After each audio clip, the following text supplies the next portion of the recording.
oleh Rosemary. Hampir menumbangkan, hampir 900 cukup. Dan bahkan Monster Truck kan, lagi-lagi kan, gak bisa kabur kan. Kena ke knockdown dari player-player dari Alter Ego. Terbalaskan lagi Rosemary, berhasil untuk menumbangkan Team Secret. Membuat revive, masih berhasil untuk dilakukan. Dan membuat Team Secret hanya menyisakan satu saja, itu Aboy di dalam gudang hijau. Ini Okta, please Okta. Tahan dulu sesaat waktu, harus menahan Aboy di sebelah kanan tadi. Kemudian ini adalah tempat yang tadi kita sebutkan, di mana Los Leones bagian sebelah kiri selalu menjadi titik pusat perebutan banyak tim. Dan Team Secret akhirnya di finishing oleh pemain dari Alter Ego, Rosemary tadi. Dan kembali lagi ini apartemen biru selalu menjadi tempat andalan untuk banyak tim yang berada di Los Leones. Controlling dari tim The Xavier di sini, menahan mereka pergerakan dari Geek. Dan juga ada tim Genesis di situ. Dan gue masih belum melihat, Void nampaknya mereka mencoba mengambil sisi utara dari Los Leonesnya. Ya, itu dia pergerakan mereka tadi memang dari Void sendiri ya. LL-nya coba dimainkan di bagian-bagian utara.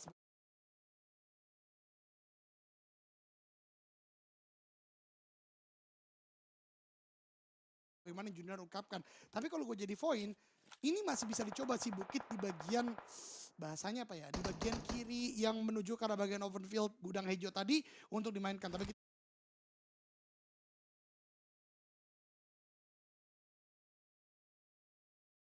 kita akan lihat nanti apakah masih masuk zona atau enggak. Xavier tadi hampir kehilangan satu orang oleh Genesis. Mereka memainkan dari bagian apartemen 3. Sekarang lihat pergerakan mereka deadlock.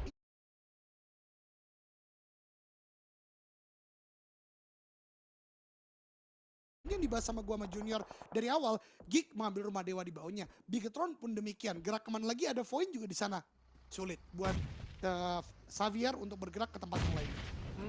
Oke, lihat RRQ di sebelah kanan mereka kedua tim Indonesia, ada lagi Alter Ego dan juga Javos. Bener aja ketemu tuh, satunya itu Okta dapetin Voldemort, kemudian yang terakhir tadi di sebelah kiri Void. Tadi siapa ya sebelah kiri? Gua nggak Sebelah lihat, kiri nggak dari jelas.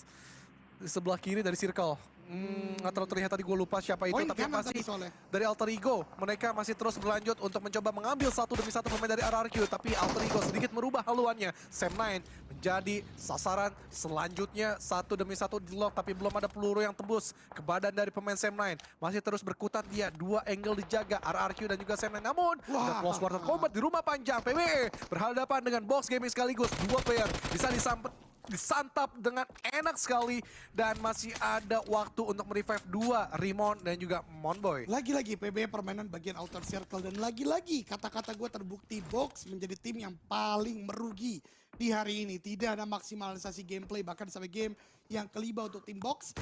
Agak sangat disayangkan ya, mengingat mereka mengambil player-player bintang dari BN United dan juga Xavier. Dan ini yang menjadi pembahasan kami ketika membahas player-player bintang menjadi satu tim. Memang keping puzzle ini nggak selamanya cocok, tapi memang masih terlalu dini untuk menyimpulkan hal tersebut mengingat masih hari kedua. So let's see Box berikutnya. Tapi kali ini fight Genesis melawan tim DBD kali ini ya.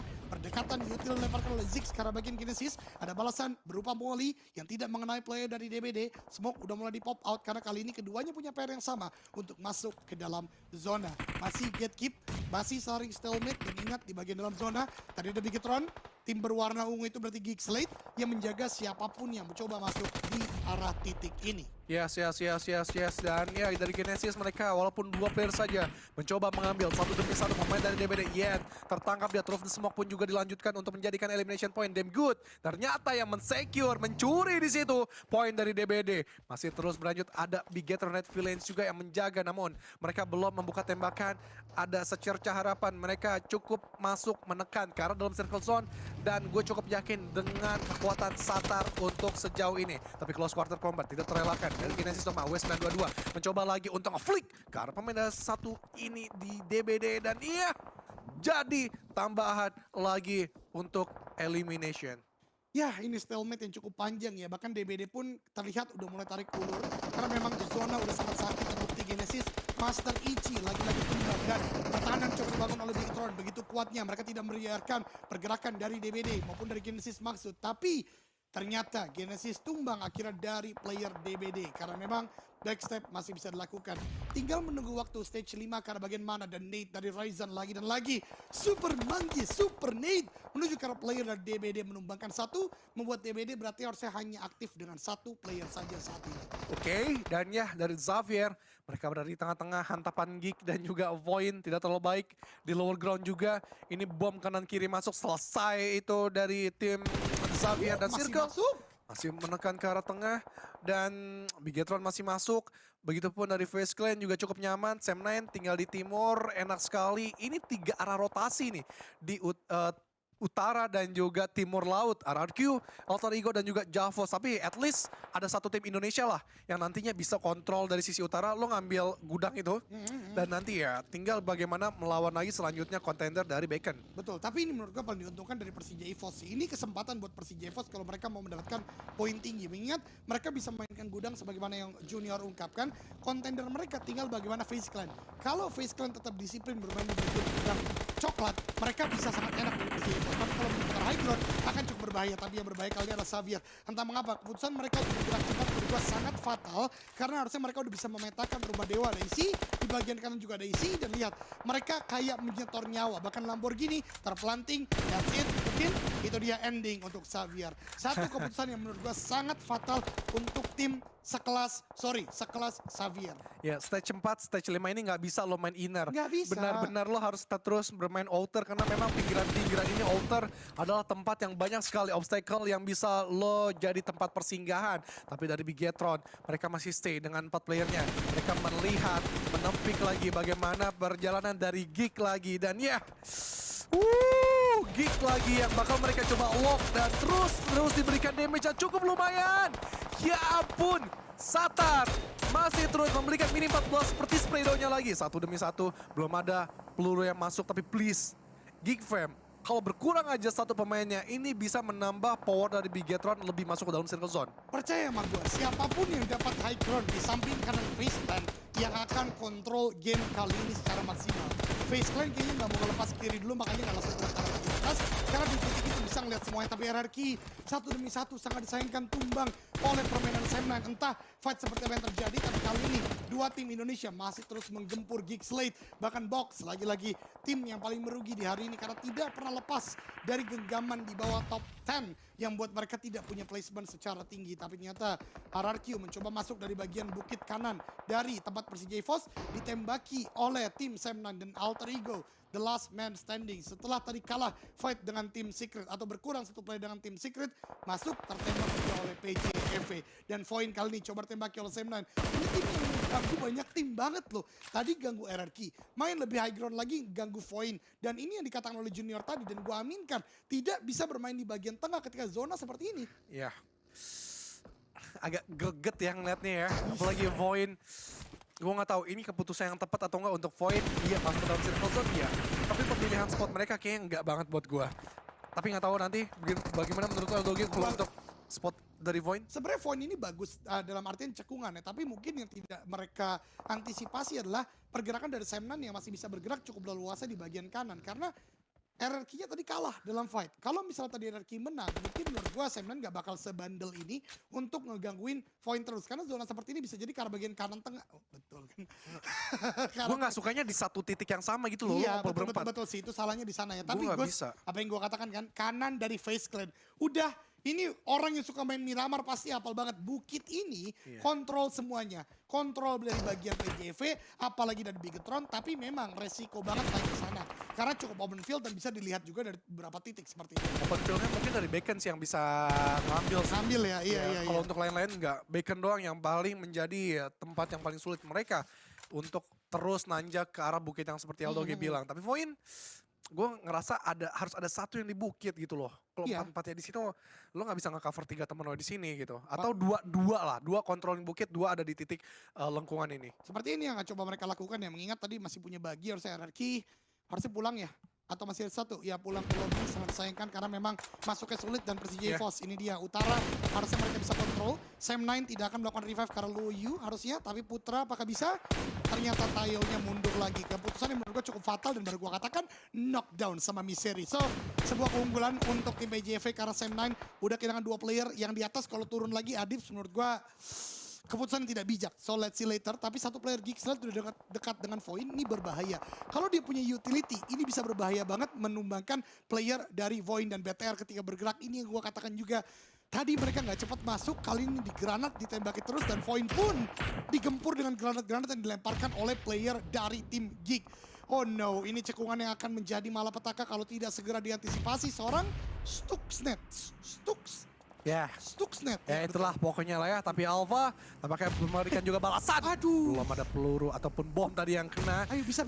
Nah ini nih, Nice. jangan sampai semuanya mega bom. Dan nice untuk Stuxnet bisa didapatkan. Berpindah posisi Snipes 04 tidak ingin bermain beresiko. Karena hantaman pemain dari Void cukup deras sekali. Masih terus Snipes bakal dicari juga. Dan Alpha seperti biasa dia mengontrol lagi untuk tempat-tempat lengkungan. Karena ada Sam9 yang bakal mereka jaga selanjutnya. Tapi Snipes ini menjadi PR yang harus dituntaskan oleh 3 player yang menjaga pemain tersebut. Kemudian dari Face Clan, benar aja Bacon yang nabatin. Iya betul banget, karena dari bagian open field bawah nggak di-expect ya. Face Clan yang udah terlalu fokus dengan Bigetron Red Villain, sekali ini harus digempur dari bagian bawah. Satu lagi please kanan, jangan lihat ke sana dulu, lihat belakang dulu, belum habis. Itu masih ada Snipes di bagian bawah, udah mulai terdeteksi seperti Nate dilempar. Ada hitmark yang masuk kah? Ini ada Molly, ada Nate lagi ya. Dua-duanya lempar utility, tapi ya udahlah ya, belum ada melehat juga dari bagian belakang. Meletup dan rata. Geeksland pulang ke lobby. Void tinggal menyisakan Sam9 menjadi kontender mereka yang cukup dekat, tapi Bukit bisa dimainkan oleh Void. So ini menjadi kabar gembira bagi Hale, juga udah tumbang, bisa makin performa di atas lagi untuk tim Void Esports. Yes, kabar gembira benar-benar untuk Void saja, tidak untuk kulit manggis yang ada ekstraknya. Dan ya dari Bigetron pun juga masih berupaya di situ. Javos masuk perlahan-lahan, tidak terlalu dalam. Mereka tahu tempat-tempat yang harus bisa mereka mainkan. Begitupun smoke-smoke yang harus mereka keluarkan masih stay dengan 4 playernya. Kita harap juga Javos bisa mengambil poin lebih lagi biar bisa merangkak di top 5 bersama Alter Ego, bersama RRQ dan juga Void untuk menggeser dari Sam9 terutama. Masih terus berkutat, Bigetron Red Villains juga, ini adalah momen-momen penting mereka, momen-momen krusial mereka untuk menambah poin demi poin lebih banyak lagi. Tapi Svavel harus sedikit berhati-hati, di lock oleh Lapar di situ. Benar-benar tim Indonesia kuat sekali ada di Miramar. Please guys, please Indopride-nya tolong di live comment. Kita lagi butuh poin yang banyak sekali. Memang pantas Indonesia berada di top klasemen. Balik lagi, 101% pasti ada tembakan dari Redface. Aduh, Redface sayang sekali hanya mendapatkan 1. Namun begitu Misery masih bisa melakukan pertahanan. UMP-nya masih cukup 5, tapi tidak ada backup berikutnya. Misery dapatkan 1, ternyata tidak. No, 2 player Persija EVOS lainnya masih cukup jauh di bagian bawah sana. Tapi Bacon kali ini dengan 3 player masih aktif. Microboy sangat disayangkan, low HP healing akan segera dilakukan. Tapi dari Face Clan menabrak karena Bacon juga menjadikan keadaan Bacon tidak prima juga. Dan ini harusnya menjadi keuntungan karena Bigetron harusnya bisa masuk dalam zona. Vintores menembakkan 1, memulangkan 1 player dari Bacon. Tapi Microboy dapatkan 1. Microboy, ayo 1 lagi dari Bacon. Tapi tembakan dari bagian belakang cukup banyak juga Microboy. Aduh, terkena tembakan dari tim Face Clan. Tapi setidaknya hashtag 6 cukup baik untuk tim Persija EVOS. Dan lihat Bigetron udah masuk dalam zona. Gua nggak tahu keputusan apa yang diambil Face Clan untuk ngabisin Bacon terlebih dahulu. Harusnya mereka fokus dengan Bigetron, tapi ya tidak apa-apa. Yang penting tim Indonesia bagus kali ini. 1 player tumbang, Morman tinggal misalkan 3. Gimana Gus? Malah menurut gue memang harus sisi belakang dulu karena ada 2 tim. Kalau lo depan, lo ada 1 tim, tapi 2 tim ini di belakang lo bisa digangguin. So Face Clan menurut gue pemilihan yang sangat bijak. Iya kan? Dan bisa menjadi third party juga di situ. Setelah belakang bersih, baru BTR bisa mereka tuntaskan. Kalau gua malah punya pandangan bagian kanan bisa mereka mainkan, tapi ya itu nanti belakangan ya, karena memang sangat disayangkan ya. Mudah-mudahan ada sesi analis lagi ke depannya biar kita bisa bertukar pikiran tentunya. Tapi kali ini fight masih terjadi. Liquid atau Deus Villain atau Deus Vil kali ini akan berhadapan dengan 4 player dari Face Clan yang kembali prima. Mundur perlahan, pergerakan yang cukup baik juga karena ada Pron juga. Tapi ini membuat Bigetron sekarang terjepit karena Void pasti menyadari di bagian depan adalah letak lawan mereka. Dengan trade utility menandakan ada lawan yang dekat juga dengan mereka. Nate dilempar lagi. Face Clan 4 player benar-benar prima. Kali ini mengingatkan bagaimana seramnya Face Clan ketika mereka masih mendapatkan atau mempunyai 4 player aktif junior. Yes ya. Dan 2 tim Indonesia, Void terus berada di posisi-posisi late game. Benar-benar konsistensi yang sangat amat mengerikan. Mudah-mudahan berlanjut dan mereka pun juga bisa Amin. juara juga nantinya. Walaupun kemarin gue bilang mereka lolos grand final aja udah harus bersyukur. Tapi tidak. Untuk Ryzen selalu bomnya on point. Tapi dibalikan keadaannya Lapar. Kedapatnya Svavel. 3-way showdown yang terjadi di momen-momen krusial di Victor dapetin Ryzen. Bigetron terjepit dan selesai. di tangan kedua tim ini, dijepit, digunting. Tapi tetap ini merupakan sebuah nice try yang benar-benar nice try dari Bigetron. Kali ini fight antara Void dan juga FaZe Clan dan ini berimbang 4 melawan 4. Ini gua katakan selalu, Void selalu punya expect the unexpected. Mereka kuat sekali ketika bermain as a team di tempat yang sama. Nexius mungkin nggak mempunyai helmet kali ini, tapi masih bisa melakukan pick off ke arah bagian depan. Ada pergantian, ada pemberian peluru sepertinya. Tapi kalau gue jadi Void, sekarang ambil vehicle agak ke kanan agar menguasai circle lebih sempurna lagi. Mengingat kurang dari 44 detik lagi, zona 9, zona penutupan. Siapa yang menguasai circle tengah lebih dahulu? Tentu mereka yang bisa diunggulkan chicken dinner lebih daripada tim yang lainnya. Void, Void, gacor, Void, gacor, Void, gacor. Void. Ya ampun. Aduh, Vintores. Ko Pablo, Pablo. Ko Pablo, Ko Pablo. Aduh, hai. Bukan yang ngurus anak, bro. Tapi nggak apa-apa, Gus. Kita masih percaya sama Void karena FaZe Clan juga nggak bisa terburu-buru maju sih. Kita lihat ya. Gila ya Ada pergerakan komitnya. dari bagian kanan. Aduh, Maxius lagi nggak siap nembak tadi. Oh no. Hanya menyisakan satu saja. Dua ternyata sudah berhasil di revive. Tembakan ke arah bagian depan. FaZe Clan tektokannya rapi banget dan 4 lawan 1. Ini akan menjadi kondisi yang sulit, tapi satu knockdown didapatkan oleh Void. Jangan terburu-buru ngen, tapi akhirnya kita harus mengakui keunggulan dari FaZe Clan. Oh,